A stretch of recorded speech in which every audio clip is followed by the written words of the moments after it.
Black people were brought to America for the sole purpose of cheap labor in order to build a country that only benefits the rich and wealthy. Yes, black slaves built this country, but were never treated as men and women. But black people didn't just sit back and do nothing. We've struggled every day of our lives to fight racism, exploitation, and repression.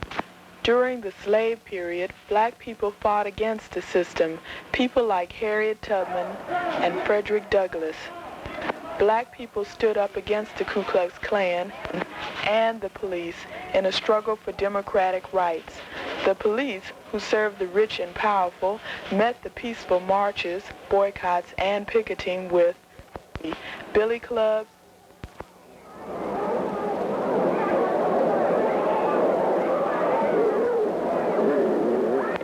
police dogs,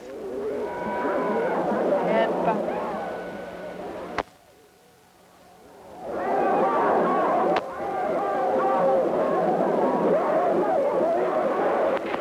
fire hoses. It was clear whose side the police were on. Workers who fought for their rights were also met with violence from the police.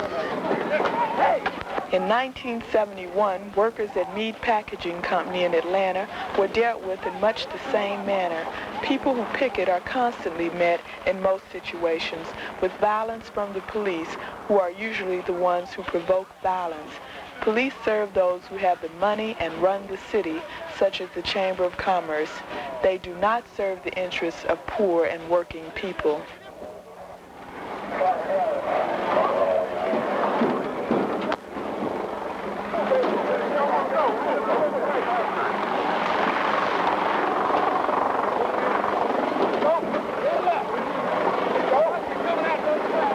And the cop asked me to move back. And at the same time, the helicopter was flying over, and he said something about the helicopter. I looked up to see what they just said, and the cop said, "I told you to move back." And I said, "I'm moving back."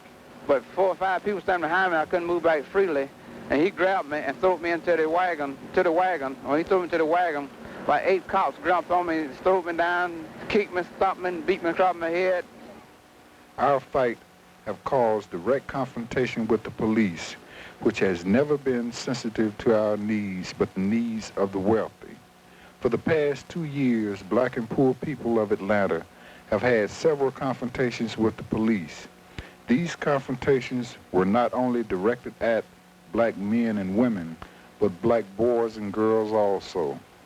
The police in Atlanta have proven themselves incompetent and are not sensitive to the problems of the black community. Around the latter part of 1972, the SWAT squad, which is a highly trained killer detachment of the police department of Atlanta, brutalized workers at Mead Corporation. These workers were picketing for better working conditions and pay.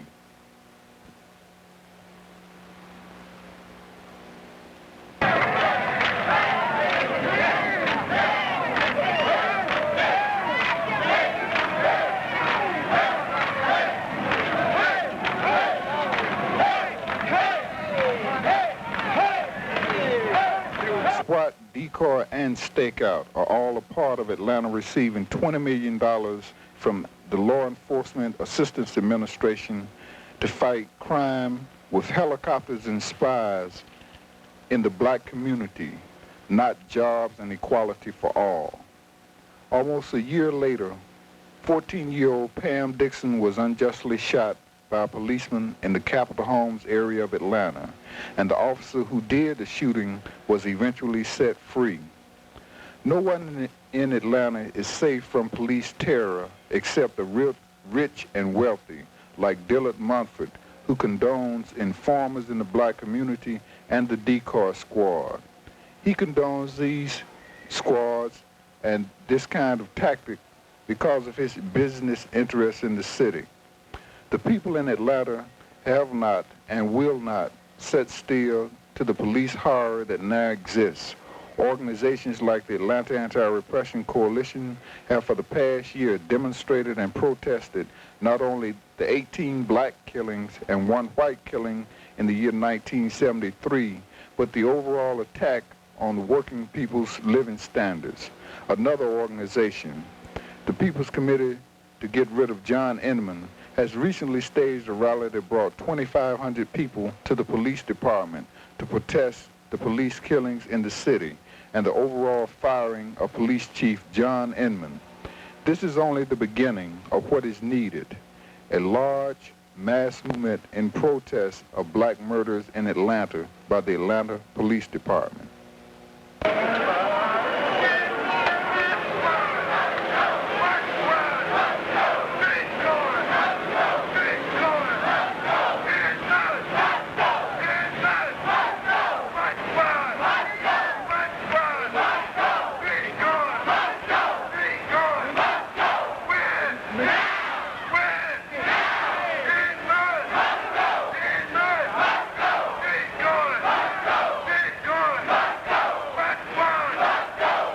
The latest fascist episode of the Atlanta Police Department was the vicious murder of 17-year-old Brandon Gibson on Saturday, May 22nd.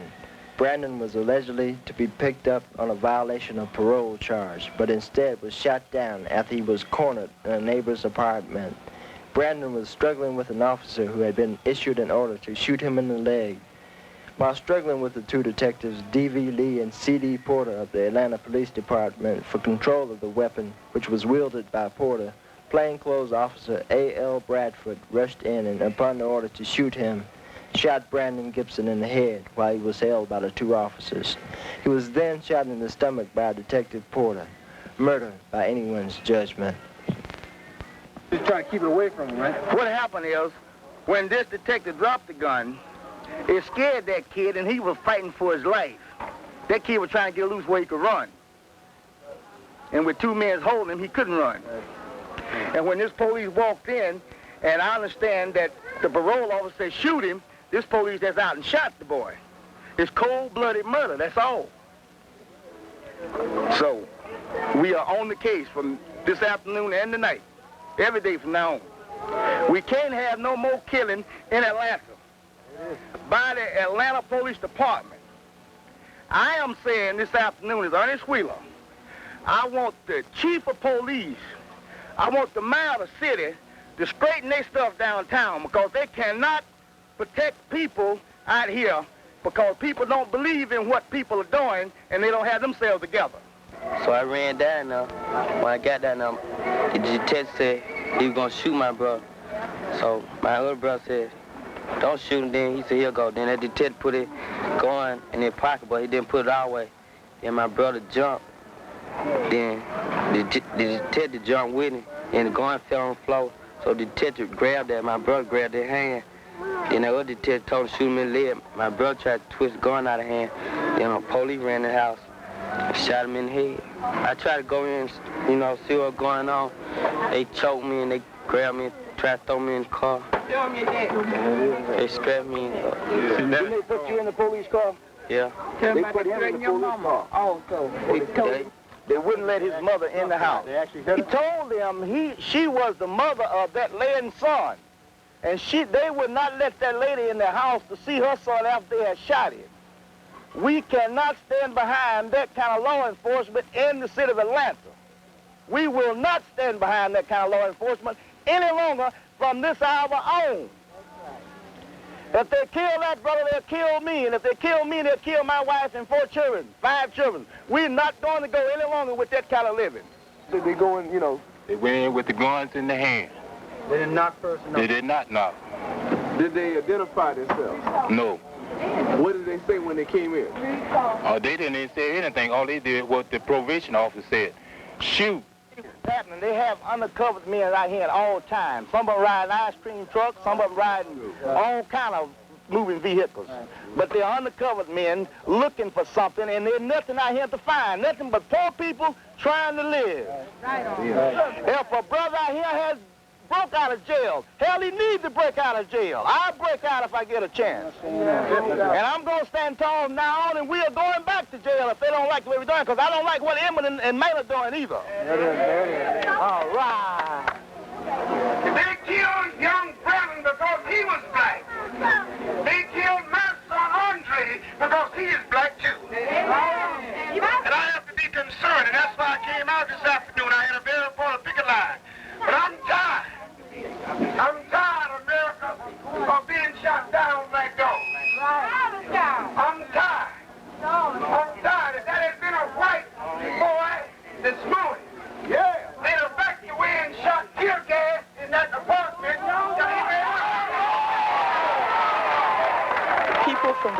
Holmes community, angered by the murder of Brandon Gibson, are assembling for a march. A larger and growing number of people are moving and determined to do something about police murder. As more people unite to take action, they will meet with stronger resistance from the police. 4. A peaceful demonstration to honor Brandon Gibson erupted into a bloody battle after the police attacked the marchers.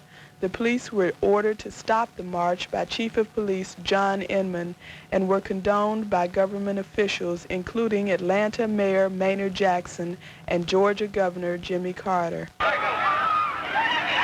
The governor said the police had no alternative but to stop the marchers. The governor also said that if another march takes place today without a permit, the police should move in again. I don't think there's any alternative for the police except to enforce a law. There is a standard city ordinance that requires that a parade permit be acquired. And the streets are there primarily for vehicles.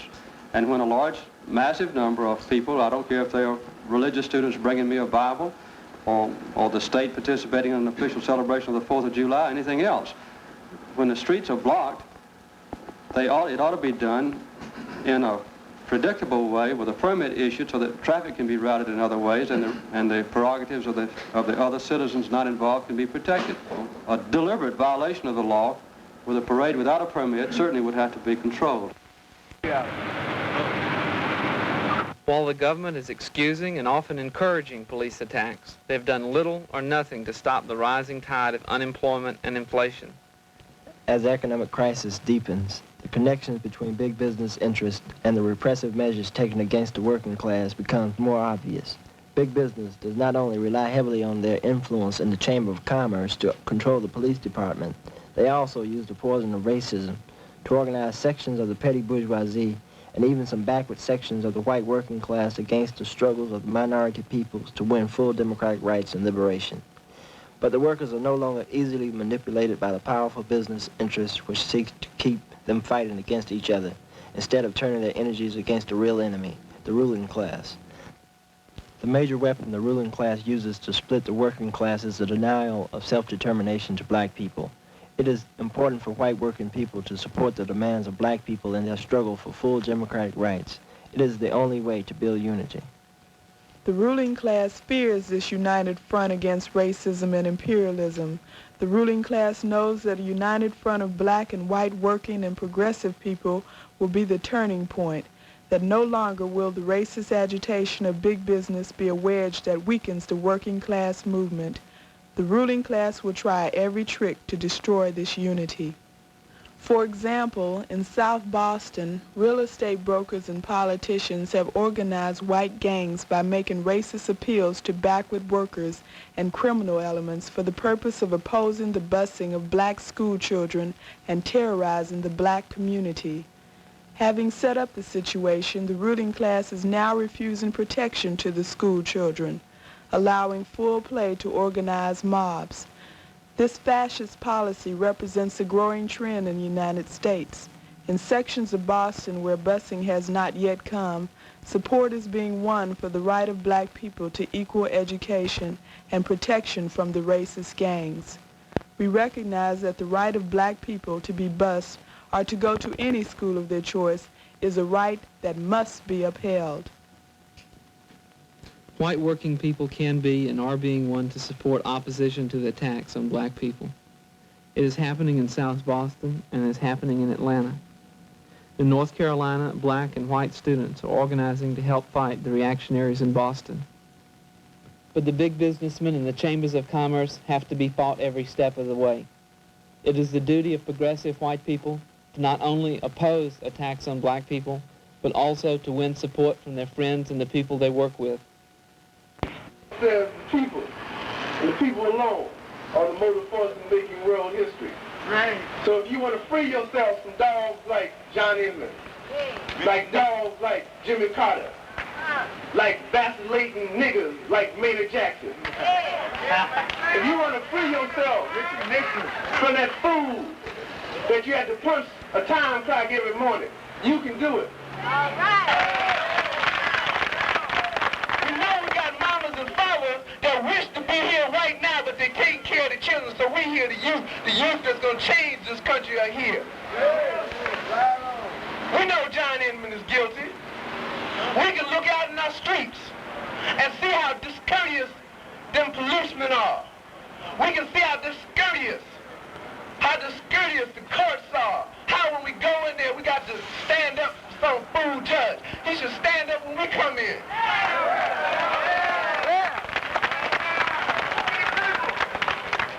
Oppressed people all over the world are forcing the owners of America to give up, get out of their countries.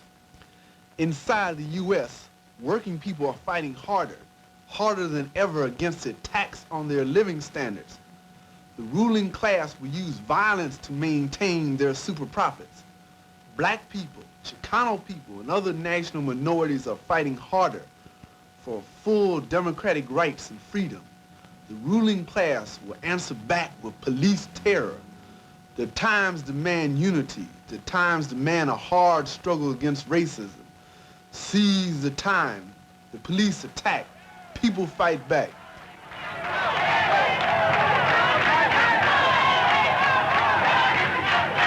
This film was produced by the Atlanta Anti-Repression Coalition to build a revolutionary mass movement against police terror.